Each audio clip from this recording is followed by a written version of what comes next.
2 ಅಂದರೆ ಆ ಚಂದ್ರಮ ಸಂಕೇತ, ಅದಾದ ನಂತರ ಶುಕ್ರನ ಸಂಕೇತ. ಎರಡೂ ಕೂಡ ನೋಡೋದಾದರೆ ಎರಡು ಕೂಡ ಫೆಮಿನೈನ್ ಪ್ಲಾನೆಟ್ಸ್ ಅಂತ ಕರಿತೀವಿ, ಅಥವಾ ಈ ಮಹಿಳಾ ಪ್ರಧಾನ ಗ್ರಹಗಳಂತ ಏನು ಹೇಳ್ತೀವಲ್ಲ, ಸ್ತ್ರೀ ಪ್ರಧಾನ ಗ್ರಹಗಳಂತ ಹೇಳ್ತೀವಿ.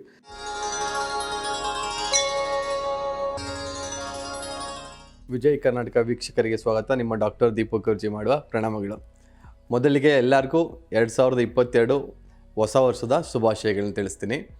ಮತ್ತು ಯಾರಿಗೆಲ್ಲ 2022 ಹೇಗಿರುತ್ತೆ ಮತ್ತು ಏನೆಲ್ಲ ತಂದು ಕೊಡಲಿದೆ 2022. ಸೊ ನ್ಯೂಮರಾಲಜಿ ಪ್ರಕಾರ ಕೂಡ ಒಂದಷ್ಟು ಪ್ರಿಡಿಕ್ಷನ್ಸ್ನ ಮಾಡಿ ಅಂತ ತುಂಬ ಜನ ಕೇಳ್ತಾ ಇದ್ರಿ, ಅದಕ್ಕೋಸ್ಕರ ಮಾಡ್ತಾಯಿದ್ದೀನಿ. ಮೊದಲಿಗೆ ಈ ವರ್ಷದ ಮೊದಲನೇ ಪ್ರಿಡಿಕ್ಷನ್ ಆಗುತ್ತೆ ಇದು. ನೋಡಿ, 2022 ಅಂದರೆ 2 3 ಸಲ 2 ಬರ್ತಾ ಇದೆ. ಅದು 3 ಸಲ 2 ಬಂದ ನಂತರ ಅದರಿಂದ 6 ಬರ್ತಾ ಇದೆ, ಅಂದರೆ ಶುಕ್ರನ ಸಂಕೇತ. ಸೊ 2 ಅಂದರೆ ಆ ಚಂದ್ರಮ ಸಂಕೇತ, ಅದಾದ ನಂತರ ಶುಕ್ರನ ಸಂಕೇತ. ಎರಡೂ ಕೂಡ ನೋಡೋದಾದರೆ ಎರಡು ಕೂಡ ಫೆಮಿನೈನ್ ಪ್ಲಾನೆಟ್ಸ್ ಅಂತ ಕರಿತೀವಿ, ಅಥವಾ ಈ ಮಹಿಳಾ ಪ್ರಧಾನ ಗ್ರಹಗಳಂತ ಏನು ಹೇಳ್ತೀವಲ್ಲ, ಸ್ತ್ರೀ ಪ್ರಧಾನ ಗ್ರಹಗಳಂತ ಹೇಳ್ತೀವಿ.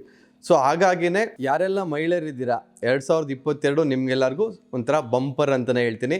ಎಲ್ಲ ಫೀಲ್ಡಲ್ಲೂ 2022ರಲ್ಲಿ ಮಹಿಳೆಯರು ಸೂಪರಾಗಿ ಎಲ್ಲ ಫೀಲ್ಡಲ್ಲೂ ಅವರು ಶೈನ್ ಆಗ್ತಾರೆ. ಆಮೇಲೆ ಯಾವುದೆಲ್ಲ ಫೀಲ್ಡ್ಗೆ 2022 ಚೆನ್ನಾಗಿ ಆಗಿಬರುತ್ತೆ ಅಂತ ಮೊದಲಿಗೆ ಹೇಳ್ತಾ ಬರ್ತೀನಿ. ನೋಡಿ, ಎಸ್ಪೆಷಲಿ ಶುಕ್ರನ ಸಂಕೇತ ಅಂದರೆ ಏನು, ಈ media, glamour, luxury, love, celebrations, so ಎಲ್ಲದಕ್ಕೆ ಸಂಬಂಧಪಟ್ಟಿದ್ದು ಶುಕ್ರ. ಯಾರಿಗೆ ನೋಡಿ, ಶುಕ್ರ ಏನು ಮಾಡ್ತಾರೆ, ಶುಕ್ರ ಕರೆಗ, ಅಂದರೆ ಶುಕ್ರನಿಂದ ಯಾವಾಗಲೂ ಒಳ್ಳೆಯದೇ ಆಗುತ್ತೆ ಅಂತ ನಮ್ಮ ಭಾವನೆ. ಮತ್ತು ಯಾರಿಗೆ ದುಡ್ಡು ಬೇಡ ಹೇಳಿ, ಎಲ್ಲರಿಗೂ ಲಕ್ಷ್ಮಿ ಬೇಕಲ್ಲ. ಸೊ ಹಾಗಾಗಿ there is no opposite number, ಅಂದರೆ 6ಕ್ಕೆ ಅಂತ ಯಾರೂ ವೈರಿ ಇಲ್ಲ. ಒಂದು ಯಾವುದಾದ್ರು ನಂಬರ್ ನಾವು ನೋಡ್ಕೊಬೇಕಾಗಿದ್ರೆ ಅದು ಕೇವಲ 3ನೇ ನಂಬರ್ ಮಾತ್ರ.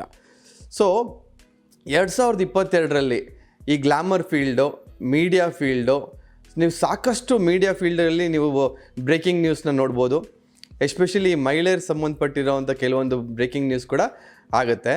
ಅದಾದಮೇಲೆ ಮೀಡಿಯಲ್ಲಿ ಕೂಡ ಒಂದು ಸಂಚಲನ. ಸೊ ಆ ಮಟ್ಟಿಗೆ ಒಂದು ಹೈ ಎಂಡ್ ಟೆಕ್ನಾಲಜಿ ಬರುವಂಥದ್ದಾಗಲಿ, ಮತ್ತು ಎಲ್ಲದರಲ್ಲೂ ಮೀಡಿಯಾ ಆಗಲಿ, ಗ್ಲಾಮರ್ ಆಗಲಿ, ಮಾಡಲಿಂಗ್ ಕ್ಷೇತ್ರದಲ್ಲೂ ಕೂಡ ಒಂದು ಒಳ್ಳೆಯ ಹೆಸರನ್ನ 100% ಮಾಡೇ ಮಾಡ್ತಾರೆ.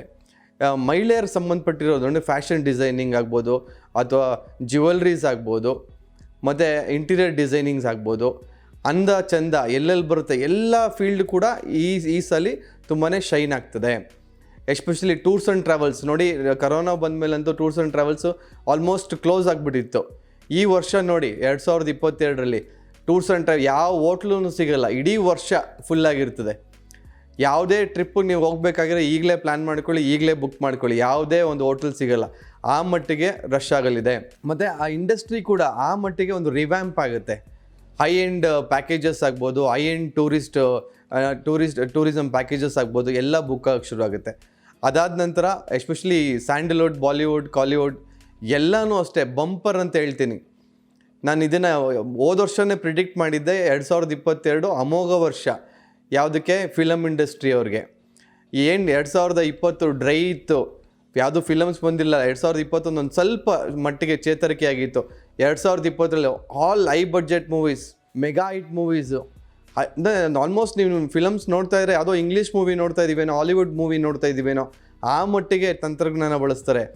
ಅಷ್ಟು ರಿಚ್ನ ಇನ್ವೆಸ್ಟ್ಮೆಂಟ್ಸ್ ಮಾಡಿ ಟೆಲಿಕಾಸ್ಟ್ ಮಾಡ್ತಾರೆ. ಆ ರೀತಿ ಬಡ್ಜೆಟನ್ನು ಹಾಕಿ ಫಿಲಮ್ಸ್ನ ತೆಗಿತಾರೆ. ಸೊ ಆ ಮಟ್ಟಿಗೆ ಒಂದು ಸಕ್ಸಸ್ ಸಿಗುತ್ತೆ, ಆ ಮಟ್ಟಿಗೆ ಒಂದು ವೈಬ್ರೇಷನ್ಸ್. ಎಸ್ಪೆಷಲಿ ಬಾಲಿವುಡ್ಗಂತೂ ಮಾಡಿಸಿರೋವಂಥದ್ದು. ನೀವು ಎಕ್ಸ್ಪೆಕ್ಟೆಡ್ ಮೂವೀಸ್ನ ನೋಡ್ತಾ ಬನ್ನಿ, ಲೈನಪ್ ನೋಡ್ತಾ ಬನ್ನಿ. RRR ಆಗ್ಬೋದು, ಮಹಾಭಾರತ ಆಗ್ಬೋದು, ಟೈಟಾನಿಕ್ ಆಗ್ಬೋದು, ಧೂಮ್ 4 ಆಗ್ಬೋದು, ಒಂದಷ್ಟು ಲೈನಪ್ಸ್ ನಿಂತಿದೆ. ಎಲ್ಲ ಹೈ ಎಂಡ್. ನೀವು ನೋಡ್ತಿದ್ರೆ ಒಂದು ಯಾವುದೋ ಇಂಗ್ಲೀಷ್ ಮೂವಿ ನೋಡ್ದಂಗೆ ಅನ್ಸುತ್ತೆ, ಆ ಥರ ಮೇಕಿಂಗ್. ಶುಕ್ರನ ಸಂಕೇತ. ಮತ್ತು ನೆಕ್ಸ್ಟ್ ಬರೋದಾದರೆ ರಿಲೇಷನ್ಶಿಪ್ಪಿಗೆ ಬರೋಣ. ರಿಲೇಷನ್ಶಿಪ್ಪಲ್ಲಿ ಬರೋದಾದರೆ ನೋಡಿ, ಯಾರಿಗೆಲ್ಲ ಮದುವೆ ಆಗಿರಲಿಲ್ಲ, ಯಾರಿಗೆಲ್ಲ ಮಕ್ಕಳು ಆಗಿರಲಿಲ್ಲ, ಯಾರಿಗೆಲ್ಲ ತುಂಬ ದಿವಸದಿಂದ ಮನೇಲಿ ಶುಭ ಕಾರ್ಯ ನಡೆದಿರಲಿಲ್ಲ, ಒಂದು ಕಾರ್ ತೊಗೊಳ್ಳೋದಾಗಲಿ, ಒಂದು ಮನೆ ತೊಗೊಳ್ಳೋದಾಗಲಿ, ಪ್ರತಿಯೊಂದು ಈ ವರ್ಷ ಆಗ್ತದೆ. 2022 ಯಾರ್ಯಾರು ಸಿಂಗಲ್ಸ್ ಇದ್ದೀರಾ, ಯಾರ್ಯಾರು ಮದುವೆಗೆ ಪ್ರಯತ್ನ ಮಾಡ್ತಿದ್ದೀರಿ, ಕನ್ಫ್ಯೂಷನ್ಸಲ್ಲಿದ್ರಿ, ನನ್ನ ಮದುವೆ ಆಗುತ್ತೋ ಇಲ್ವೋ, ಇನ್ನೂ ಲೇಟ್ ಆಗ್ತಿದೆ ಅಂತ, ಈ ವರ್ಷ ನೋಡಿ ನೀವೆಲ್ಲ ಪ್ರಯತ್ನ ಮಾಡಿ 100% ನಿಮಗೊಂದು ಒಳ್ಳೆ ಸಂಗಾತಿ ಸಿಗೋದ್ರಲ್ಲಿ ಡೌಟೇ ಇಲ್ಲ ಅಂತ ಹೇಳ್ತೀನಿ. ಅದಾದಮೇಲೆ ನೋಡಿ ಎಲ್ಲೆಲ್ಲಿ ಈ ಸೆಲಿಬ್ರೇಷನ್ಸ್ ಇರ್ತದೆ ಅಲ್ಲೆಲ್ಲಿ ಮೋಜು ಮಸ್ತಿ ಕೂಡ ಜಾಸ್ತಿ ಇರ್ತದೆ. ಸೊ ಹಾಗಾಗಿ ಒಂದು ಹೊಸ ಲವ್ ಆಗಲಿ, ಹೊಸ ಇದನ್ನು ಅಫೇರ್ ಆಗಲಿ, ಮತ್ತು ಡೈವೋರ್ಸ್ ಆಗಲಿ, ಎಮೋಷ್ನಲ್ ನೋಡಿ ಚಂದ್ರಮ ಸಂಕೇತ 2 ಒಂದು ಕಡೆ ಸೆಲಿಬ್ರೇಷನ್ ಇದೆ, ಒಂದು ಕಡೆ ಜಾಸ್ತಿ ಎಮೋಷ್ನಲ್ಸ್ ಇದೆ. ಯಾವುದು ಹೆಚ್ಚಾದರೂ ತೊಂದರೆನೇ. ಸೊ ಹಾಗಾಗಿ ಈ ವರ್ಷ ಹೆಚ್ಚು ಮದುವೆನೂ ಆಗುತ್ತೆ, ಹೆಚ್ಚು ಡೈವೋರ್ಸು ಆಗುತ್ತೆ, ಹೆಚ್ಚು ಮಿಸ್ಅಂಡರ್ಸ್ಟ್ಯಾಂಡಿಂಗ್ಸು ಆಗುತ್ತೆ. ಸೊ ರಿಲೇಷನ್ಶಿಪ್ ಬಗ್ಗೆ ಸಾಕಷ್ಟು ಜಾಗರೂಕತೆಯಿಂದ ಇರಿ. ನೋಡಿ ಎಲ್ಲೆಲ್ಲಿ ಸೆಲಿಬ್ರೇಷನ್ಸ್ ಮೋಜು ಮಸ್ತಿ ಜಾಸ್ತಿ ನಡೆಯುತ್ತೋ ಅಲ್ಲೆಲ್ಲ ಒಂದು ಕಡೆ ನಮಗೆ ಸ್ವೀಟ್ ಜಾಸ್ತಿ ಇಂಟೇಕ್ ಆಗಿ ಡಯಾಬಿಟೀಸ್, ಮೆಡಿಕಲ್ ಫೀಲ್ಡವ್ರಿಗಂತೂ ಭರ್ಜರಿ, ಫಿಸಿಷಿಯನ್ಸ್, ಡಯಾಬಿಟಿಷಿಯನ್ ಯಾರು ಇದ್ದಾರೆ ಅವ್ರಿಗೆಲ್ಲ ಹಬ್ಬ. ಸೊ ಹೆಲ್ತ್ ಬಗ್ಗೆ ಒಂಚೂರು ಹುಷಾರಾಗಿ ನೋಡ್ಕೊಳ್ಳಿ ಅಂತ ಹೇಳಕ್ಕೆ ಇಷ್ಟಪಡ್ತೀನಿ. ಮಿಕ್ಕೆಲ್ಲ ಫೀಲ್ಡ್ಗೂ ಕೂಡ ಆಲ್ಮೋಸ್ಟ್ ಜ್ಯುವೆಲ್ರಿ ಇನ್ವೆಸ್ಟ್ಮೆಂಟಿಗೆ ಬರೋದಾದರೆ jewellery will rice up, gold ಜಾಸ್ತಿ ಆಗುತ್ತೆ.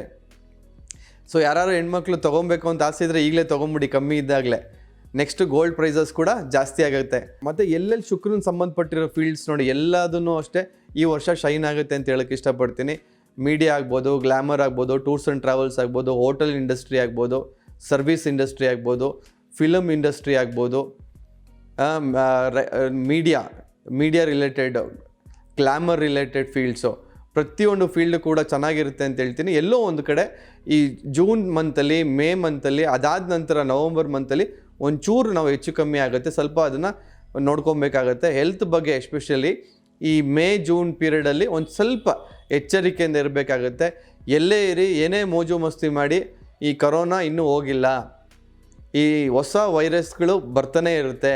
ಸೊ ಹಾಗಾಗಿ ಸ್ವಲ್ಪ ಜಾಗರೂಕತೆಯಿಂದ ಇರಿ ಅಂತ ಹೇಳ್ತಾ, this year is a year of celebrations. ನೀವು ಎಲ್ಲ ಥರ ನಿಮ್ಮ ಮನೇಲಿ ಏನು ಶುಭ ಕಾರ್ಯ ನಡೀತಾ ಇರಲಿ ಎಲ್ಲನೂ ಈ ವರ್ಷ ಆಗ್ತಾ ಬರ್ತದೆ. ಎಲ್ಲರೂ ಈ ವರ್ಷನ ತುಂಬ ಚೆನ್ನಾಗಿ ಅನುಭವಿಸ್ತೀರ ಅಂತ ಹೇಳ್ತಾ ಎಲ್ಲರಿಗೂ ಒಳ್ಳೆಯದಾಗಲಿ ಅಂತ ಇನ್ನೊಂದು ಸಲ ಹೊಸ ವರ್ಷದ ಶುಭಾಶಯಗಳು ತಿಳಿಸ್ತೀನಿ. ವಂದನೆಗಳು.